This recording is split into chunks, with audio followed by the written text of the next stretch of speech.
Living on the 12th floor wasn't bad. The view over the busy city was pleasant to look at. The only problem was those elevators. I have bad sinus, as you see, and the pressure of descending quickly gives me headaches.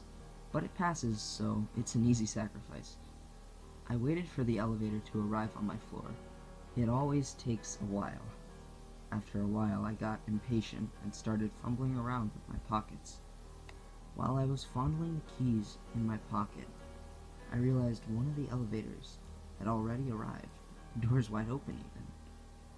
I hadn't heard the ping of the floor indicator, nor heard the doors creak open.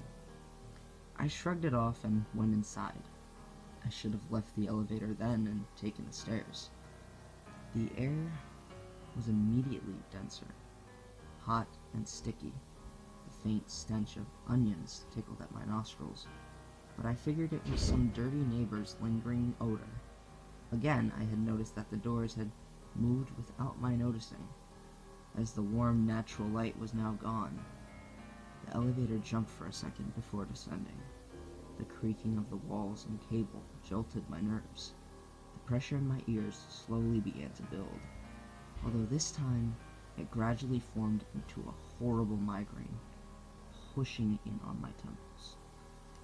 The floor indicator reads 12.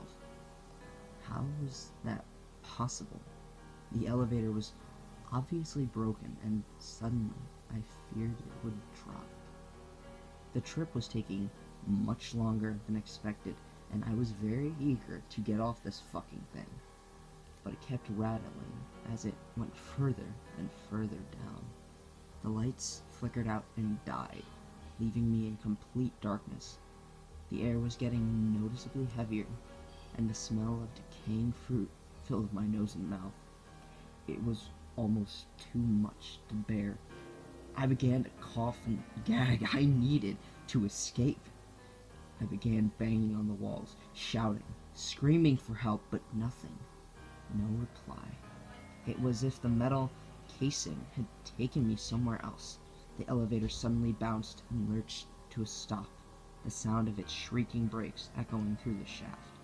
The indicator displayed a bright red G, the only light I could see. How long did it take? Doesn't matter, at least I'm going to get out. The doors shuddered and crept open.